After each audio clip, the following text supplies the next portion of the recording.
Halo semuanya para pecinta manhwa dimanapun kalian berada, kali ini Mimin akan membahas manhwa menarik yang mengisahkan seorang fighter lemah yang tidak pernah menang dalam oktagon hingga dijuluki pecundang, tapi semua itu berubah saat dirinya mengalami mimpi aneh selama seminggu penuh. Dalam mimpi itu dia menghabiskan waktunya sebagai budak perang gladiator zaman Romawi yang berlangsung selama 5 tahun, seakan dia terperangkap di sana. Dia bertarung dan terus bertarung tanpa henti disertai rasa sakit seperti neraka. Saat terbangun dia sangat terkejut karena 5 tahun dalam mimpi ternyata cuma seminggu, dan dengan pengalaman itu maka dia berubah menjadi petarung lemah, menjadi monster ganas dalam oktagon yang tak terkalahkan. Cerita dimulai dengan seorang remaja yang memejamkan matanya seakan dia baru saja tertidur. Namun hal itu hanya sepersekian detik, dan dia langsung terbangun dengan mata yang terbuka lebar menunjukkan rasa terkejutnya. Yang dilihatnya adalah tempat yang dipenuhi penonton dengan area luas, layaknya tempat pertarungan para gladiator zaman Yunani kuno. Tak hanya itu, dia menyaksikan lawan yang sudah dikalahkannya meski dia cuma seorang diri. Remaja ini bernama Kento dan dia terus melihat tubuhnya yang berlumuran darah. Di saat yang sama seseorang terus memanggilnya agar dia tak menghayal seperti itu. Di sana seorang pria yang merupakan pelatihnya ingin agar dia fokus pada lawan yang di depannya saat ini. Yang benar saja Kento berada di atas ring, bahkan mereka berdua baru saja memasukinya. Pria yang akan dihadapinya bernama Ryuji dan para penonton terdengar mengunggulkannya, bahkan yakin Kento akan dihabisi. Alasan orang-orang menjagokannya sebab Kento adalah petarung yang tidak pernah menang. Sebelum duel, Ryuji menertawakan lawannya yang sudah kalah 10 kali berturut-turut, tapi dia masih punya nyali untuk baik ke atas ring. Wasit yang mendengar ocehan itu meminta kedua fighter untuk ke sudut ring sekaligus mengambil posisi. Sementara itu di sudut ring pelatih Kento menyemangatinya sebab dia cuma perlu melakukannya seperti saat latihan dan semuanya akan baik-baik saja kali ini. Namun Kento terlihat fighter yang menyedihkan dengan raut wajah lesu. Sang wasit menjelaskan aturannya dan pertarungan pun dimulai. Di sana Ryuji mendekat dengan percaya diri diiringi niat untuk menjadikan Kento samsak hidup. Akan tetapi saat berada di depannya dalam jarak dekat, dia malah merasakan sesuatu yang aneh. Perasaan ini sungguh tidak menyenangkan karena Kento tidak terlihat seperti seorang petarung, bahkan dia tidak mengangkat kedua tangannya. Yang benar saja Kento kembali kesulitan menjaga kesadarannya dan dia melihat Ryuji berada di area pertarungan para gladiator. Ryuji tak mengerti apakah Kento berniat bertarung sebab pandangannya terasa kosong, dan apakah dia kurang tidur. Daripada termakan oleh perasaan yang tidak menyenangkannya, maka Ryuji memutuskan untuk mengakhiri pertarungan ini secepat mungkin. Dia cukup yakin pukulan tangan kanannya akan mengenai target sebab Kento belum bergerak dari tempatnya. Hanya saja dia seketika dikejutkan karena Kento ternyata menghindarinya. Pukulan itu seharusnya sudah mengenainya, tapi dia malah menghindar dengan gerakan ringan. Dengan ini maka celah pada pertahanan Ryuji terbuka lebar, dan hal itu segera dimanfaatkan oleh Kento untuk melesatkan tinjunya. Pukulan dari bawah mengenai dagu Ryuji dengan telak hingga mengguncangkan kepalanya. Namun ada yang aneh dengan Kento di mana dia seakan setengah sadar. Lalu dia malah melihat seorang kaisar dari Romawi kuno memberikan jempol terbalik. Hal ini berarti lawannya harus dihabisi sesuai dengan permintaan sang kaisar. Kento pun mengamuk dengan melesatkan tinjunya tanpa henti walau lawannya sudah terkapar. Sorakan terus menggema dari telinga Kento seakan inilah yang diinginkan oleh para penonton. Wasit yang melihat tindakan ilegal itu berusaha untuk menghentikan Kento sebab pertarungan sudah berakhir. Hanya saja Kento malah mengabaikan wasit itu bahkan mendorongnya untuk menyingkir. Semua itu dilakukan agar dia bisa lebih fokus memukul Ryuji tanpa henti. Di saat yang sama pelatihnya masuk ke dalam ring untuk menghentikannya, sekaligus mempertanyakan kenapa Kento lepas kendali. Di sisi lain Presiden FFC bernama Kanemaru tertawa sebab dia menemukan anak yang menarik. Para juri juga mencekam tindakan Kento bahkan dianggap ilegal dalam pertandingan amatir maupun profesional. Bagi Kanemaru Presiden FFC melihat keunikan Kento yang tak seperti fighter lainnya, di mana dia menghancurkan lawannya hingga dirinya didiskualifikasi, tapi raut wajah Kento menunjukkan bahwa dia tidak peduli dengan semua hal tersebut. Maka dari itu dia berencana untuk menemuinya secara langsung dan hal itu mengejutkan para juri. Padahal mereka sempat menduga bahwa Kanemaru kemungkinan besar akan mengusir Kento sebab tidak taat pada aturan. Jadi mereka penasaran apa yang dilihatnya dari anak remaja yang lepas kendali tersebut. Presiden FFC belum dapat memastikannya apakah ini memang keberuntungan belaka maupun bakat buas yang harus diberikan panggung. Di mana Kento menyerang balik dengan perhitungan yang begitu akurat, bahkan merobohkan lawannya dalam satu serangan. Ini bukanlah kekuatan yang bisa diberikan oleh seseorang amatiran.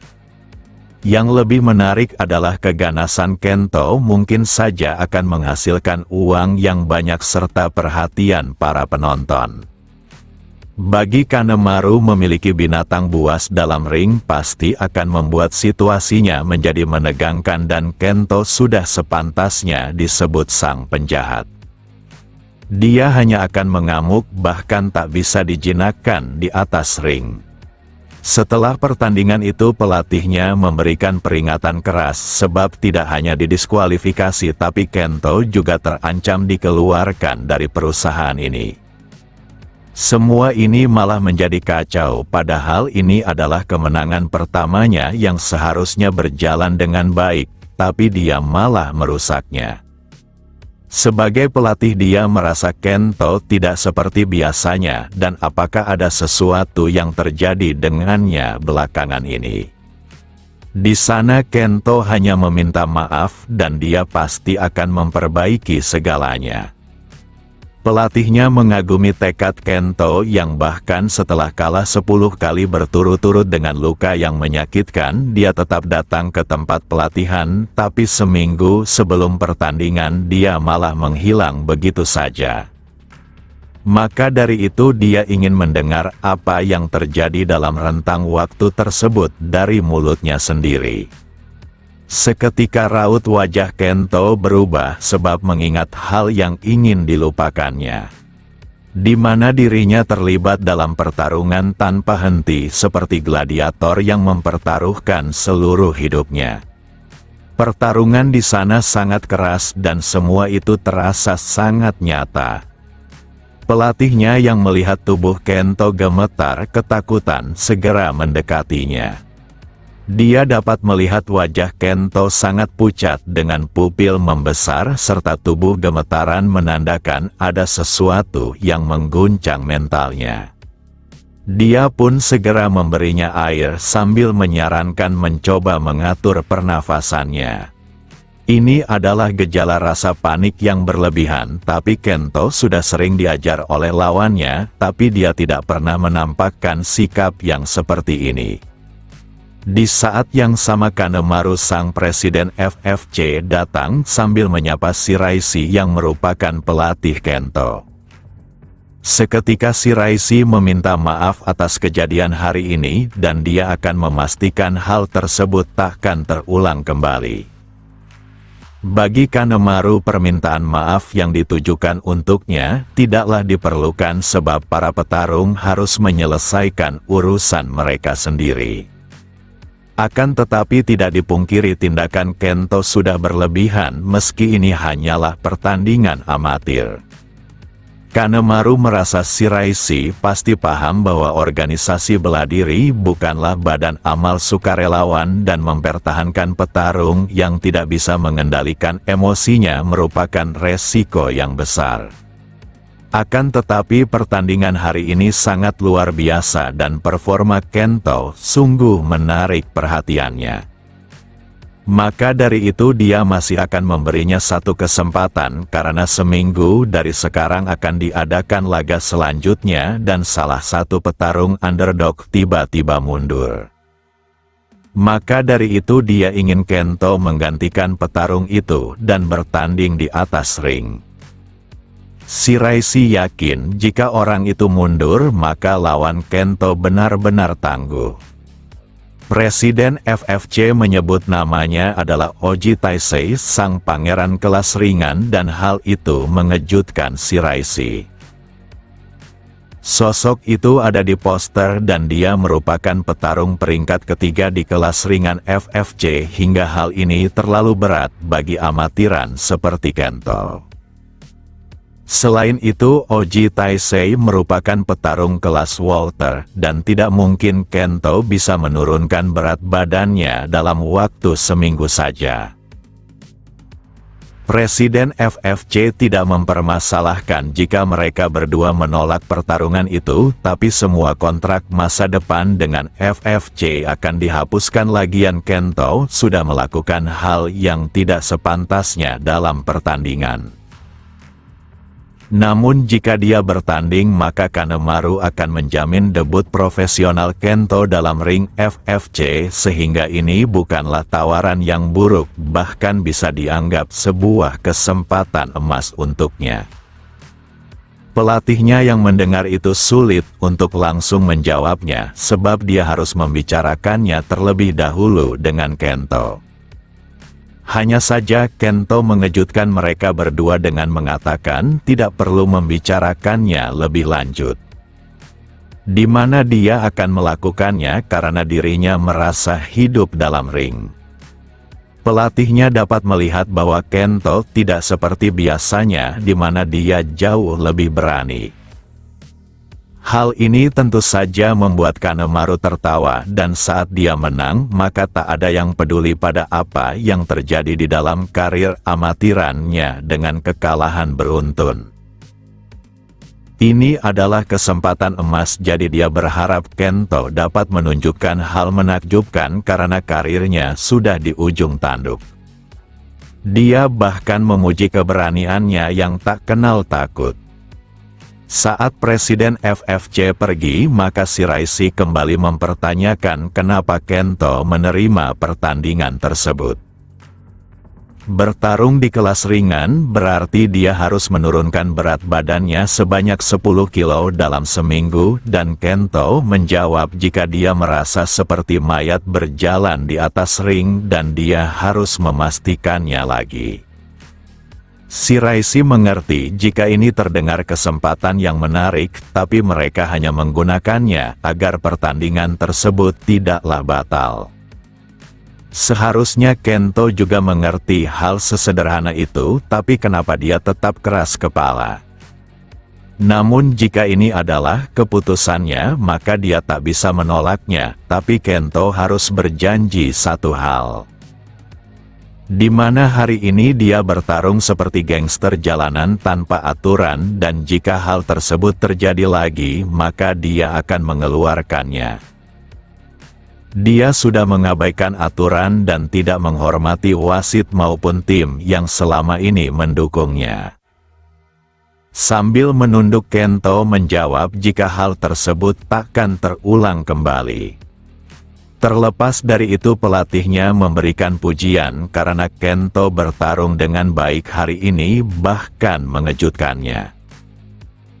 Sementara itu Oji Taisei yang mendengar kabar bahwa seseorang akan menggantikan lawannya membuatnya sangat marah.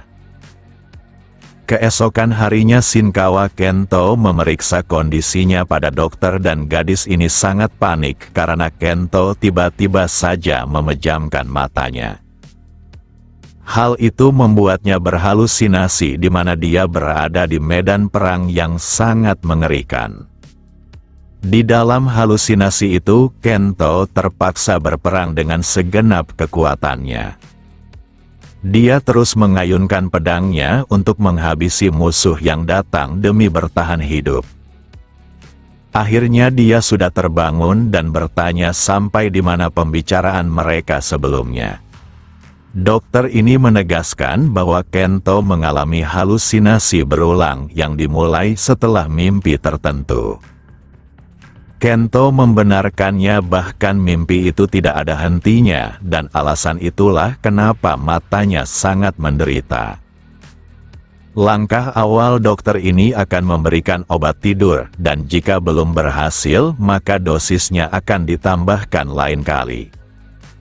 Dia juga tentunya bisa meminum obat itu dengan perut kosong asal tidak dicampur dengan alkohol. Dikarenakan ini adalah pertama kalinya, maka sang dokter akan memberikan persediaan selama 1 minggu dan dia bisa datang kembali untuk menceritakan hasilnya. Setelah pergi Kento berharap yang dilihatnya hanyalah mimpi belaka dan dia cukup lega karena tidak dianggap sebagai orang gila. Meski dokter ini sangat santai menanggapinya, tapi dia sebenarnya cukup tertarik akan kisahnya. Di mana Shinkawa Kento merupakan remaja berusia 20 tahun sekaligus atlet MMA amatiran yang mengklaim dirinya mengalami sensasi dalam mimpi selama 5 tahun sebagai budak Yunani kuno. Tak hanya itu yang lebih aneh, mimpinya dianggap sangat nyata, bahkan dia sendiri tak bisa membedakannya. Hal itu mengakibatkan gejala insomnia, susah tidur, serta serangan panik, sehingga resep obat tidur serta anti cemas diberikannya. Yang lebih mengejutkan adalah fakta bahwa Kento mengalami kilas balik yang intens dari pertempuran kuno tersebut dalam kehidupan sehari-harinya dan hal itu sangat mengganggunya. Setiap kali ingatan itu muncul kembali maka Kento bereaksi berlebih terhadap kekerasan bahkan meledak dalam kemarahan yang tidak terkendali.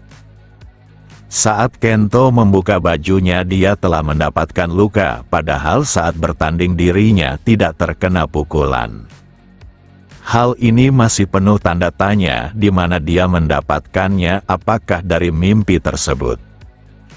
Keesokan hari pelatihnya menunjukkan rekaman bagaimana Oji Taisei menghancurkan lawannya secara brutal dalam ring. Rekornya sejauh ini 13 kali pertandingan dan 9 kali memenangkannya. Sebagai pelatih dia penasaran bagaimana Kento menanggapi hal ini. Namun yang dikatakannya malah sederhana dengan menyebut orang itu kuat.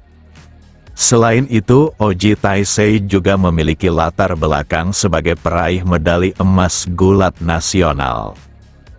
Jika dilihat mereka berusaha memiliki tinggi yang tak jauh beda, tetapi Oji pastinya dalam persiapan penurunan berat badan yang strategis berbanding terbalik dengan Kento.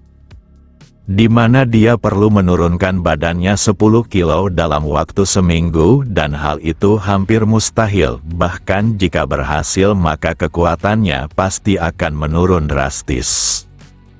Dalam kondisi itu maka Kento sama saja akan bertarung sebagai mayat berjalan di atas ring dalam waktu 5 menit di tiap rondenya.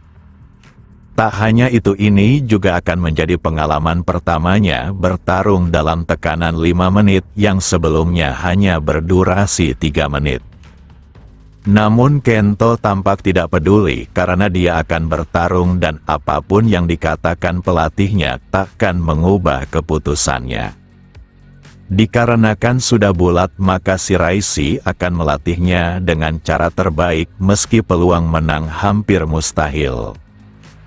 Dalam keadaan seperti ini, maka Kento harus memperkuat dirinya pada ronde pertama sekaligus menyerang dengan beberapa pukulan hingga menjatuhkannya. Kento mengerti dan dia akan menang di ronde pertama seperti pertandingan sebelumnya. Shiraishi cukup yakin jika Oji Taisei pastinya sedang bermalas-malasan dan jika berlatih maka dia cuma akan fokus agar tidak terkena serangan. Sekarang dia meminta Kento untuk memukul sembari membayangkan lawannya adalah Oji Taisei. Dalam ring Kento pasti akan dalam kondisi yang sangat mengerikan karena penurunan berat badan ekstrim, jadi dia harus menghemat energinya selama bertarung. Lawannya tentu mengetahui hal tersebut, jadi dia pasti takkan lunak dalam pertandingan tersebut, bahkan mengincar kemenangan dalam ronde pertama. Maka dari itu dia harus melindungi bagian titik vitalnya agar tak dijatuhkan. Sesekali dia harus menyerang sebagai bentuk provokasi sekaligus mundur menjaga jaraknya. Saat Oji Taisei lengah saking percaya dirinya, maka Kento harus segera datang dan mendaratkan tinju terbaiknya. Tinju itu cukup bagus tapi pelatih menahannya dengan baik. Karena belum selesai, maka Kento bersiap melancarkan tinju berikutnya. Walau tinju itu ditangkis, tapi pelatihnya tampak terkejut. Dia tak mengerti kenapa pukulan Kento sangat berat. Baginya Kento sungguh orang yang berbeda di belakangan ini. Saat menerima pukulan, maka tekanannya yang sangat kuat, padahal Kento tampak sekarat. Seketika Shiraishi tertawa karena anak didiknya mungkin saja memiliki peluang melawan Oji Taisei. Dia pun memerintahkan Kento untuk mendaratkan tinju yang lebih kuat dari sebelumnya. Tanpa pikir panjang pun Kento melesatkan tinjunya dan membuat sarung tangannya terlepas. Agar dapat turun berat badan, maka pelatihnya mengirimnya untuk memulai latihan, tapi orang itu menganggap hal ini sangat berbahaya, bahkan sudah ada atlet yang mati akibat pemotongan berat badan yang terlalu ekstrim. Menurunkan berat badan 10 kilo dalam waktu 1 minggu terlalu berbahaya dan dia enggan melakukannya.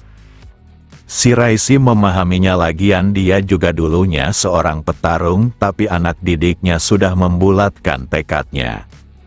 Baginya hal ini tidak mustahil, cuma semua itu tergantung Kento apakah dia bisa mempertahankan tekadnya maupun berhenti. Meski dia berhasil menurunkan berat badannya, tapi lawannya adalah Oji Taisei, peringkat ketiga kelas ringan FFC. Pria itu cukup yakin Kento tak punya kesempatan dan dia hanya akan dihajar sepihak saja. Menjalani latihan pemotongan berat badan ekstrim juga sudah membuat banyak petarung yang berhenti karena mengalami trauma penyiksaan bagaikan neraka. Maka dari itu dia meminta Kento berhenti saja, tapi Kento tetap keras kepala akan keputusannya. Mulai hari ini Shiraishi mengingatkan agar Kento cuma boleh makan 1 pisang dan latihan, lalu makan alpukat, kemudian latihan lagi. Tak cuma latihan biasa, tapi dia juga akan sparring melawan yang lainnya untuk menyukseskan pemotongan berat badannya. Sebelum mulai, Shiraishi mengingatkan kepada orang yang akan menjadi lawan Kento agar serius dalam duel. Namun pria ini malah bersikap sombong dengan enggan memakai pelindung kepala.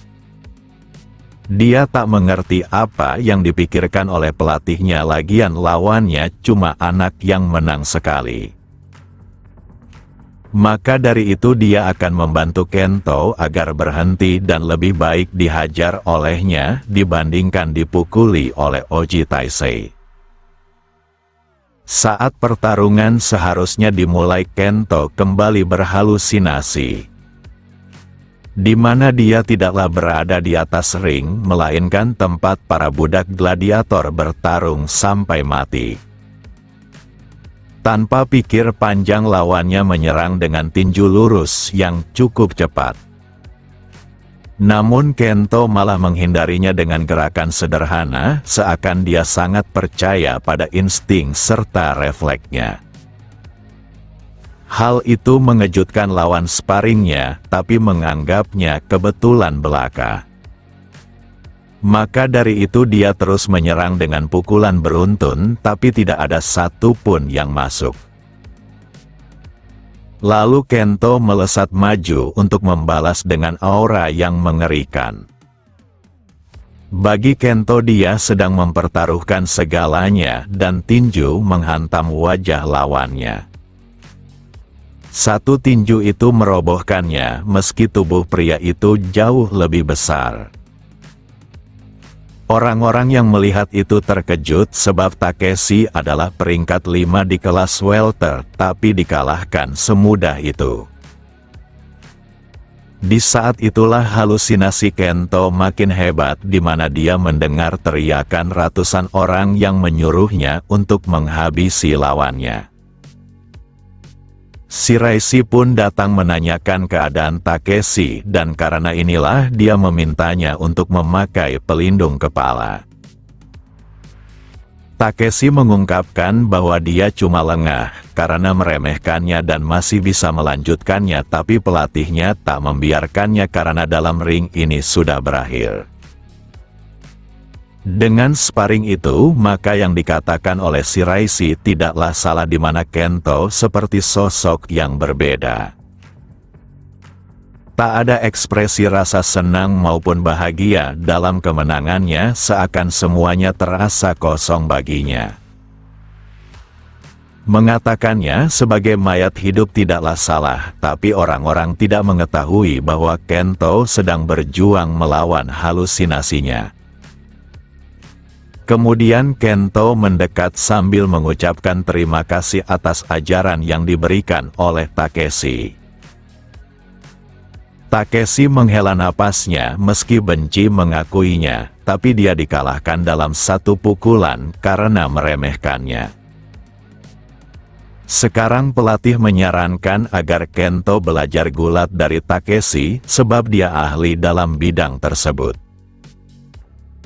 Dikarenakan Takeshi baru saja terjatuh, maka dia harus istirahat terlebih dahulu.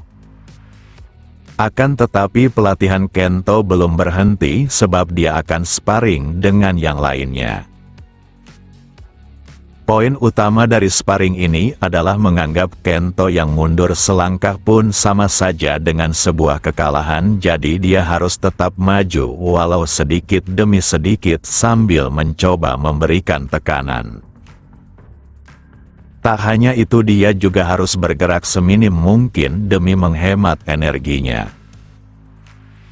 Beberapa saat kemudian di tempat yang berbeda sang dokter sedang menikmati makan malamnya bersama temannya. Lalu seseorang sedang berlari di tengah malam ini dan wajahnya tidaklah asing. Yang benar saja sosok itu adalah Kento dengan perjuangannya untuk melakukan pemotongan berat badan ekstrim. Pada keesokan harinya, Kento kembali melakukan sparring dengan yang lainnya dan dia terlihat sangat unggul. Dia bahkan sangat percaya diri tanpa memakai pelindung, tapi tetap membungkus dirinya agar berat badannya turun drastis. Awalnya Takeshi cukup malu karena kalah, tapi dilihat dari manapun Kento sudah seperti monster yang mengalahkan semua orang. Dengan perkembangan Kento yang aneh, maka mereka penasaran bagaimana hasil pertandingannya nanti. Pelatih yang melihat itu dapat menyimpulkan bahwa kekuatan daya hancur tinju Kento telah menurun berbeda di hari pertamanya. Hal ini memang sudah sewajarnya, tapi ini masih permulaan menunjukkan pukulannya akan terus menurun. Dia cuma memiliki 1 hari pemulihan pasca timbang badan dan mustahil Kento bisa memulihkan tenaganya. Fakta ini membuat Shiraishi khawatir karena Kento bisa saja tak bisa memukul di atas ring saking lemah kondisinya. Setelah latihan maka Kento harus istirahat meski tidurnya tidak lama. Akan tetapi dia kembali mengingat mimpinya di mana dia sedang berperang di Romawi kuno. Dalam perang ini tak ada waktu istirahat, bahkan dia harus tetap menjaga posisinya agar tak mati. Dia harus siap mengangkat tombak maupun perisainya, sehingga rasa lelah bukan lagi ancaman untuknya. Pasca terbangun, maka Kento memakan pisang seperti yang disarankan oleh pelatihnya. Kemudian dia kembali berlari tengah malah menunjukkan semangatnya tidaklah padam. Setelah beberapa hari tubuh Kento tampak mengering. Namun rekannya penasaran bagaimana dia bisa mendapatkan memar, padahal waktu sparring dia tidaklah terkena pukulan. Tapi di tengah kebingungan itu Kento mendapatkan pujian sebab dia hampir berhasil telah turun 10 kilo dalam waktu seminggu. Awalnya Takeshi menduga Kento akan menyerah, tapi tekadnya benar-benar seperti baja. Sekarang mereka harus berada di tempat pemanas demi mengeluarkan seluruh keringat kadar air. Di sela itu Kento mengalami halusinasi kembali di dunia nyata ini. Dia seakan melihat dirinya berada di medan perang dengan ratusan mayat di sekitarnya. Dalam mimpi itu Kento serasa hidup di sana selama 5 tahun, bahkan semua penderitaan serta pertarungan dan apa yang dipelajarinya sangatlah nyata. Dengan begitu soal mental maka Kento tidaklah diragukan lagi dan semua orang bersorak sebab dia berhasil melakukan penurunan berat badan secara sempurna. Akan tetapi orang-orang di sebelah mereka malah marah akibat suara ribut tersebut. Mereka yakin ada bocah nakal di samping dan perlu memberi pelajaran. Hanya saja saat Takeshi dan yang lainnya keluar mereka tampak mengerikan. Dengan melihat otot itu maka pria bertato ini yakin mereka adalah petarung. Jadi mencoba melawannya tentu saja tindakan yang sembrono, bahkan merekalah yang meminta maaf. Tak hanya itu mereka juga berniat menghubungi ambulans sebab salah satu dari mereka tampak sakit. Pria ini pun menjawab jika temannya sedang penurunan berat badan tapi semuanya baik-baik saja. Beralih keesokan harinya di mana waktu timbangan telah dimulai. Seperti dugaan Presiden FFC di mana Kento benar-benar berhasil memenuhi berat badan di kelas Walter. Di saat yang sama Oji Taisei datang dengan tubuh kekar yang sempurna. Firasat Presiden FFC sudah sangat buruk, bahkan dia tampak begitu kesal. Bagaimana tidak berat badan Oji Taisei melebihi yang seharusnya dan dia dinyatakan didiskualifikasi. Hal itu tentu saja memicu amarah Presiden FFC dan segera mendatanginya. Pelatih Oji Taisei pun menegaskan bahwa petarungnya mengalami kram serta rasa mual yang berlebihan sehingga dokter menyarankannya untuk berhenti. Bagi Kanemaru sebagai presiden berat, Oji Taisei menunjukkan bahwa dia tidak melakukan pemotongan berat badan dan menjijikan sekali harus beralasan seperti itu, ditambah ini adalah laga utama. Dengan santai Oji meminta maaf karena dia kurangnya persiapan disebabkan pengumuman akan lawannya cuma seminggu. Meski ini tidaklah menyenangkan, tapi dia belum menerima bayaran apapun, jadi secara hukum tidaklah masalah, ditambah lagi kontrak tahunannya dengan FFC sudah selesai. Kanemaru mempertanyakan jika sejak awal dia tidak ingin bertanding, kenapa harus datang ke penimbangan badan, menunjukkan Oji Taisei enggan merusak citranya sebab dia mempunyai kontrak di tempat yang lain. Tapi mundur seperti ini akan sangat merugikannya sebagai presiden FFC, maka dari itu dia akan memberikan saran yang tak tertolak, di mana dia tetap harus bertanding dengan bayaran yang lebih tinggi, serta bonus jika memenangkannya. Nominal ini seharusnya tidak bisa ditolak olehnya, lagian semua petarung mencari kekayaan. Sebagai rekan bisnis, maka Oji Taisei akan menghormati presiden FFC dan akan tetap bertanding. Di sela itu Kento menanyakan bagaimana dengan dirinya. Pelatihnya meminta agar Kento pergi saja, lagian seseorang yang gagal dalam timbangan bukanlah petarung sejati. Ucapan yang merendahkan itu membuat Oji Taisei cukup marah, karena dia cuma mengikuti perkataan dokter saja, padahal dia ingin menghajar si amatiran yang dididiknya. Sebagai langkah terakhir, agar tak mengalami kerugian, maka Kanemaru akan menemukan lawan yang sesuai untuk berat Oji Taisei, dan untuk Kento dia akan mendapatkan bayaran atas ketidaknyamanan ini. Akan tetapi jika dia tetap ingin bertanding dengan Oji Taisei di laga utama, maka dia akan menambahkan bonus kemenangan yang seharusnya menjadi milik Oji Taisei. Jumlah itu cukup mengejutkan semua orang karena ini terlalu menggiurkan untuk satu pertandingan, apalagi Kento cuma petarung amatiran. Tanpa pikir panjang Kento menjawab bahwa dia akan bertanding dan hal itu membuat pelatihnya panik. Semua itu karena kondisinya cukup buruk dan satu hari sebelum pertandingan tidaklah cukup untuk pulih secara penuh. Akan tetapi tekad Kento sudah bulat, dan dia pasti akan pulih dengan cepat lalu menghajar orang itu. Oji Taisei terkesan pada keberanian Kento yang pastinya menganggap ini adalah langkah cepat untuk menaikkan namanya. Namun dia harus bersiap sebab semua uangnya akan habis dalam biaya medisnya.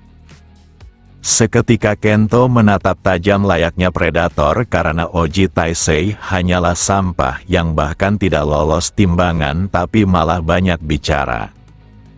Provokasi itu membuat Oji sangat murka, seakan dia ingin langsung menghajarnya.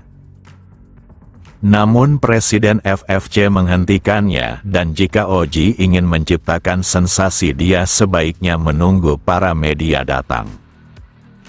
Setelah itu Oji pergi begitu saja dengan penuh amarah, yang tentu akan membalas ucapan itu di atas ring nantinya. Singkat cerita, pada keesokan harinya mereka pun melakukan timbang badan di hadapan semua publik, dengan Shinkawa Kento berada di berat 70 kilo bersih. Sedangkan Oji Taisei berada di berat 77 kilo dengan hasil didiskualifikasi. Hal ini tentu saja mengejutkan para media sebab pertarungan nampaknya takkan berjalan. Kelebihan 7 kilo menunjukkan jika Oji Taisei tidaklah melakukan pemotongan berat badan sehingga rumor tentang kontraknya dengan One FC nampaknya benar. Untuk mencairkan suasana, maka Presiden FFC mengambil alih sembari menegaskan jika Oji Taisei tidak dipungkiri gagal dalam mencapai berat yang seharusnya, tapi Shinkawa Kento telah setuju melanjutkan pertandingan. Hal ini tentu saja belum pernah terjadi, bahkan terdengar tidak adil, maka dirinya membuat sebuah kesepakatan, di mana yang menang akan mendapatkan bayaran 2 kali lipat, dan tidak dibayar jika kalah. Gadis ini menahan tawanya, sebab Presiden FFC terlihat sangat putus asa, dengan melakukan segala cara untuk bisnis ini. Namun apakah Shinkawa dapat bertahan satu ronde dengan selisih berat 7 kilo merupakan hal yang mustahil untuknya. Saat mereka sedang berhadapan, maka Oji Taisei akan membuat Shinkawa menyesal telah mengambil keputusan ini. Presiden FFC merasa Shinkawa harus mengatakan sesuatu kepada lawannya. Tanpa perlu basa-basi, Shinkawa dengan tatapan tajam menegaskan bahwa dia akan menghabisi Oji Taisei di ronde pertama. Pria ini tertawa karena Shinkawa memiliki tekad yang bagus dan cukup pintar mengambil perhatian orang-orang. Bagi gadis ini, Shinkawa memiliki rekor yang sangat buruk dengan 10 kekalahan beruntun sebagai amatir dan cuma 1 kali menang, itu pun dia harus didiskualifikasi akibat mengamuk layaknya binatang buas. Oji yang merasa diremehkan segera merebut mic karena dia juga harus mengatakan sesuatu. Dengan wajah Shinkawa yang begitu menyedihkan, Oji sudah dapat melihat raut wajah kekalahannya. Sebagai seseorang yang baik, maka dia akan sedikit bermain-main dengannya lalu menghabisinya. Kehadiran Oji tentu saja merubah suasana dengan orang-orang yang mengidolakannya. Setelah itu Presiden FFC meminta sekretarisnya untuk memeriksa semua kontrak yang berkaitan dengan Oji Taisei karena semuanya terasa janggal. Gadis ini mengerti dan akan membuat citra Oji Taisei menjadi buruk. Jika hal itu terjadi, maka One FC akan membuat mereka mempertanyakan karakternya, bahkan berpikir 2 kali untuk membuat kontrak dengannya. Setelah itu maka dia akan memberikan Oji pelajaran karena telah bersikap buruk padanya. Sekretarisnya cukup penasaran kenapa Shinkawa tetap menjadi lawannya, padahal pemenangnya sudah bisa ditentukan. Kanemaru mengerti cara berpikir semua orang, tapi daya tarik olahraga bertarung terletak pada misteri dan firasatnya merasa Shinkawa akan menampilkan pertarungan yang bagus. Meski dia tidak berharap kemenangan Shinkawa, tapi setidaknya dia bisa bertarung dengan menarik perhatian para penonton.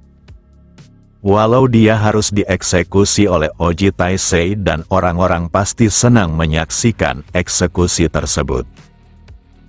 Di malam itu juga Shiraishi menekankan agar Shinkawa mengganti strateginya karena lawannya kali ini jauh lebih berat dari apa yang direncanakan.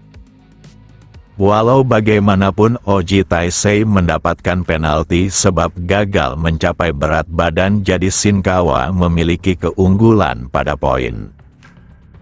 Takeshi tak mengerti bagaimana bisa Shinkawa bisa santai seperti itu padahal besok dia akan bertarung. Di mana dia perlu memberikan serangan tipuan lalu hantam dengan tinjunya serta tendangan rendah tanpa memaksakan serangan agresif. Lebih jelasnya Shinkawa cuma perlu memukul ketika dia merasa bisa melakukannya.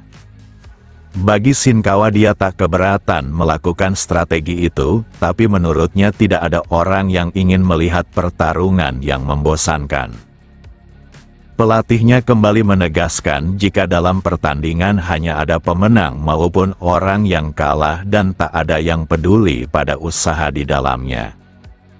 Namun Shinkawa tetap keras kepala dan dia cuma perlu memenangkan pertandingan seperti perkataannya, yaitu menjatuhkannya dalam ronde 1. Shiraishi tak mengerti apa yang membuat Shinkawa berubah seperti ini, tapi kepercayaan dirinya sungguh bagus dengan harapan kemenangan adalah miliknya. Singkat cerita 30 jam pun usai dan tibalah pertandingan utama di FFC 97. Sebagai seorang penantang, maka Shinkawa bersama timnya masuk terlebih dahulu. Dia menatap tajam karena di dalam oktagon dia mempertaruhkan seluruh hidupnya. Namun penonton tampak tidak tertarik dengannya, bahkan mereka menunjukkan raut wajah yang kaku. Sementara itu kedua media ini dapat melihat Shinkawa pulih cukup baik dalam 1 hari ini dan dia lumayan tampan. Tapi mereka sangat kasihan karena orang setampan itu harus dihajar dalam oktagon. Selanjutnya, MC memanggil sosok yang menduduki posisi ketiga di kelas ringan, yaitu Oji Taisei. Semua orang pun bergemuruh dengan memintanya langsung menghabisi bocah tampan yang berani menantangnya. Oji Taisei tampil dengan baik dan dia benar-benar diidolakan oleh para penonton. Dia bahkan bertingkah di atas oktagon seakan kemenangan ini sudah menjadi miliknya. Lalu dia berbalik sambil menanyakan apakah Shinkawa makan dengan lahap. Mulai hari ini dia akan memastikannya untuk makan makanan rumah sakit di waktu yang cukup lama. Di sisi lain, Takeshi dan Sunji menyemangati Shinkawa dengan memberikan pelajaran berharga kepada si licik itu. Wasit pun menjelaskan aturannya dan sekarang pertandingan laga utama resmi dimulai. Baik Shinkawa dan Oji memberikan sentuhan pada tinju mereka agar tetap menjaga sportivitas dalam laga ini. Saat bel berbunyi tanpa pikir panjang, Oji Taisei menyerang dengan tendangan yang mengarah ke pahanya untuk memberikan kerusakan. Namun sungguh mengejutkan, Shinkawa tidak bergeming, bahkan dia tetap maju ke depan. Hal ini membuat Oji Taisei terkejut karena biasanya seseorang akan mundur maupun menghindar ketika tendangan mengarah kepadanya. Namun Shinkawa malah tetap maju seakan dia berniat menahan semua serangannya begitu saja.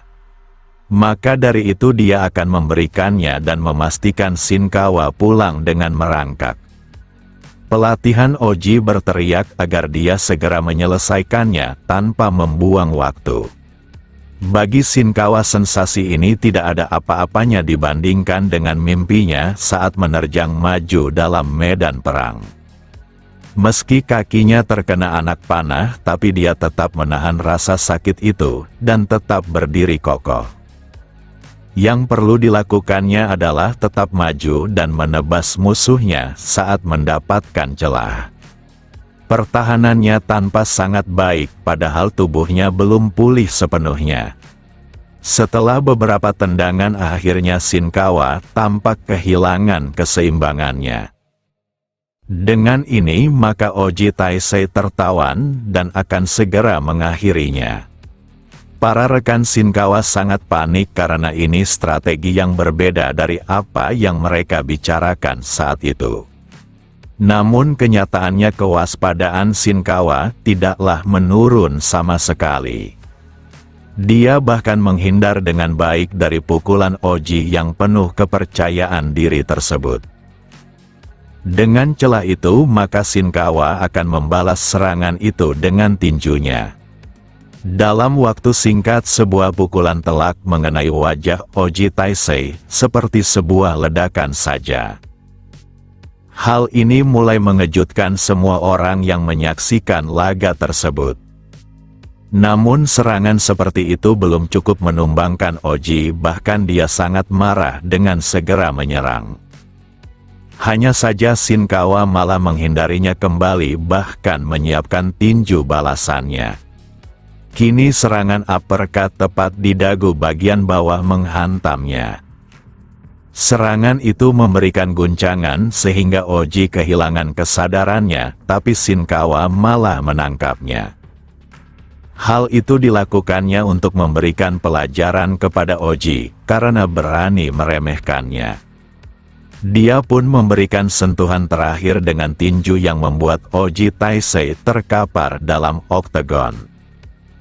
Sang presiden FFC tak menyangka Shinkawa melebihi ekspektasinya. Wasit pun segera datang menghentikan pertandingan, menunjukkan pemenangnya adalah Shinkawa. Para juri begitu terkejut karena Oji peringkat ketiga kelas ringan malah dikalahkan seperti itu. Namun halusinasi Shinkawa mulai kambuh lagi, di mana dia merasakan sensasi berada dalam arena gladiator Yunani kuno.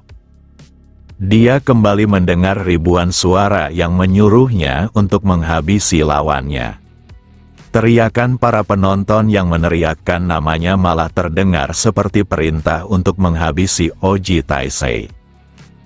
Akan tetapi sebelum kehilangan kendali baik pelatih maupun rekannya segera mendatanginya. Mereka sangat senang dan julukan Shinkawa yang selalu kalah akhirnya takkan terdengar lagi. Walau Shinkawa menang, tapi dia tetap menampakkan raut wajah kakunya. Baik para komentator serta para juri sungguh tertipu, sebab mereka mengira tendangan kaki Oji memberikan kerusakan parah, tapi nyatanya Shinkawa bertahan dengan baik. Tapi dilihat dari tayangan ulang tendangan itu begitu sempurna, bahkan siapapun akan merasakan sakit. Kemenangan ini juga baru pertama kali terjadi di mana seorang amatir mengalahkan peringkat ketiga ditambah unggul dalam berat badan. Presiden FFC sangat puas karena Oji Taisei yang angkuh itu dengan ajaib telah dikalahkan dan dia juga menemukan wajah baru dalam bisnis ini yaitu Shinkawa. Media mulai menyimpulkan jika Shinkawa Kento benar-benar menepati janji yang dikatakannya di mana dia akan mengalahkan Oji Taisei dalam ronde pertama. Beberapa saat kemudian Oji Taisei akhirnya terbangun dengan penuh kebingungan. Area ini diselubungi dalam kesunyian yang sangat menegangkan karena sebagian besar mereka mengidolakan Oji Taisei. Tapi mereka juga tidak bisa memungkiri kemenangan mutlak itu sekaligus kehadiran bintang baru. Kemenangan ini tentu akan membuat perubahan besar di divisi kelas ringan dan semua orang pasti ingin mengetahui perasaannya saat ini. Yang benar saja Shinkawa cuma mengatakan sepatah kata yaitu mengecewakan. Pria ini tertawa karena mengucapkan hal itu berarti Shinkawa belum menunjukkan kekuatannya, tapi duel sudah usai. Terdapat juga banyak kejadian yang tak terduga sebelum pertandingan di mana dirinya harus menurunkan berat badan 10 kilo dalam waktu seminggu, tapi Oji malah tidak memenuhi berat tersebut.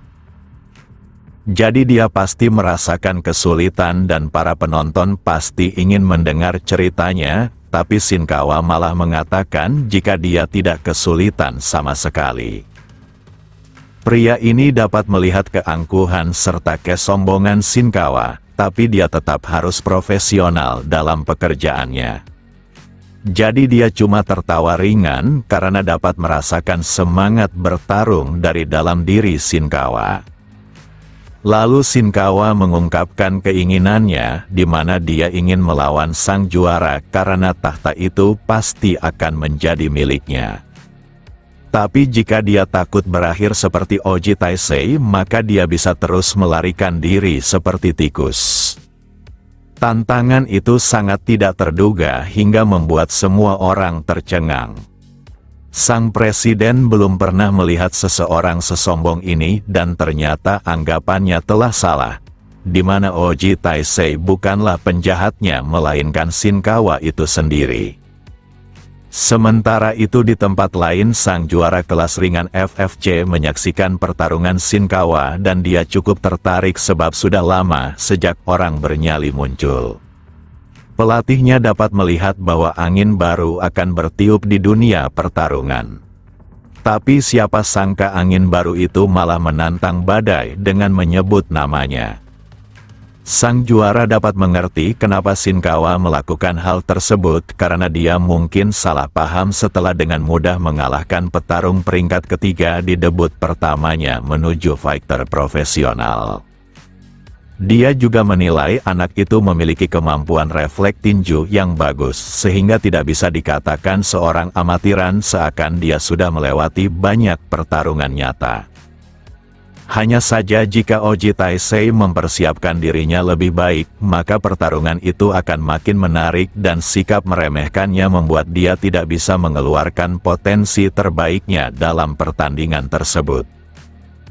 Meski ini cukup mendadak, tapi dia yakin bahwa Presiden FFC pasti akan memanfaatkan hal ini untuk mendapatkan lebih banyak perhatian dengan mengatur pertarungan mereka berdua. Tanpa perlu melarikan diri maupun menghindar, dia tentu akan menerima laga tersebut sekaligus menghancurkan angin baru yang berani menantangnya. Apapun yang terjadi, dia pasti akan menghajar Shinkawa dan menunjukkan kepada semua orang bahwa dia bukanlah ancaman dalam divisi kelas ringan FFC. Pelatihnya juga berpikiran seperti itu, dan bukan hal buruk mempertahankan gelar juaranya sebelum bergabung dengan UFC. Sosok ini mengangkat ban besar dengan mudah, menunjukkan kekuatan ototnya bukanlah hal normal. Beralih ke sisi lain di mana Shinkawa menemui sang dokter. Dia mengungkapkan bahwa dirinya sadar sedang bermimpi dalam mimpi itu, tapi tidak bisa terbangun. Yang lebih mengerikan dari semua itu adalah rasa sakit yang dirasakannya, seakan semuanya nyata. Seperti tulang yang patah maupun luka tebasan oleh pedang, bahkan rasa sakit dari anak panah, dan semua rasa sakit itu sangat nyata melebihi apa yang pernah dirasakannya di dunia nyata. Dia paham bahwa mimpi itu bukanlah kenyataan, tapi ini juga bukan sesuatu yang bisa disebut mimpi buruk belaka. Seberapa kuat dirinya berjuang untuk bisa bangun dari mimpi 5 tahun itu, dirinya selalu gagal, sementara di dunia nyata mimpi itu hanya berlangsung beberapa jam saja dalam tidurnya. Setelah 5 tahun dalam mimpi itu, akhirnya dia bisa terbangun, tapi hal itu membuatnya takut akan mimpi yang terulang kembali.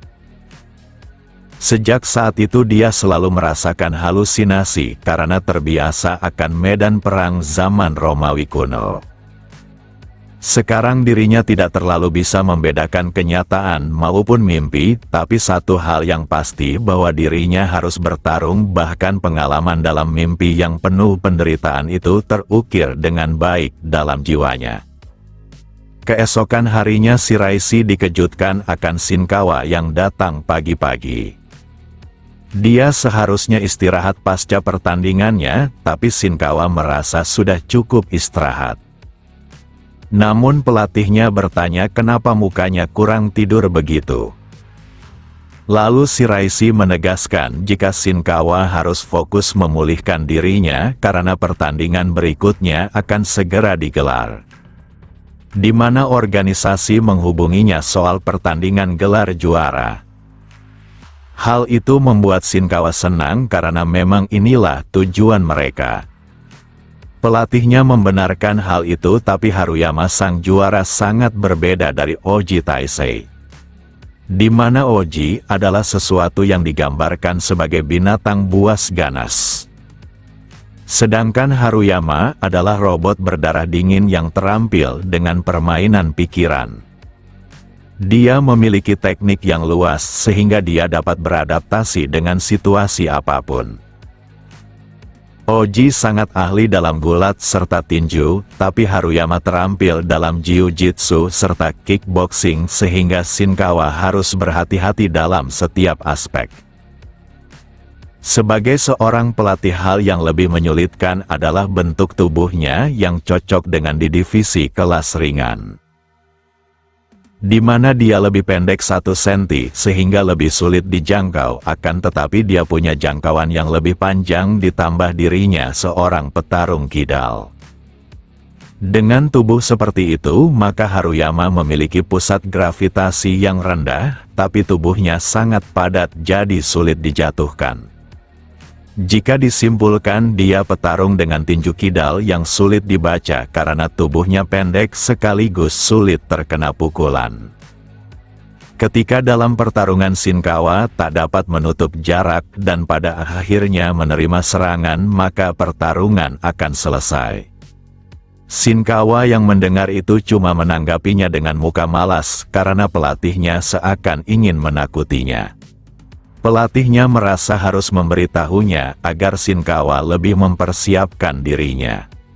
Meski begitu, Shinkawa yakin dirinya akan menang karena dia merasa tak terkalahkan seperti sebelumnya. Shiraishi mengerti lagian dia sudah berbicara sombong dan tak ada ruang untuk melarikan diri. Lalu pelatihnya tertawa karena kalah melawan sang juara bukanlah sesuatu yang buruk lagian Shinkawa memiliki rekor buruk dengan 10 kekalahan dan 1 kemenangan.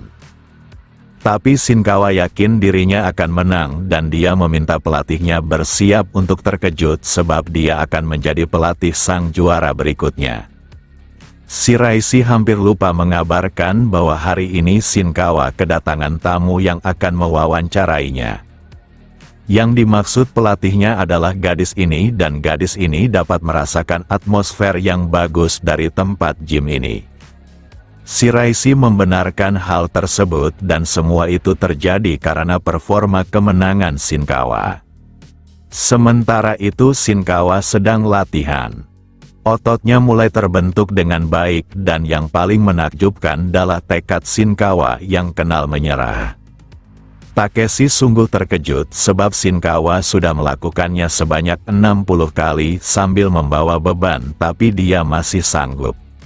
Shinkawa hanya menjawab jika dirinya membayangkan bahwa berhenti berarti kematian jadi dia tak punya alasan untuk menyerah. Kemudian gadis ini mendekat memperkenalkan dirinya sebagai Sori dan ingin berbicara dengannya. Singkat cerita Sori langsung mengungkapkan penampilan luar biasa Shinkawa dalam debut profesionalnya.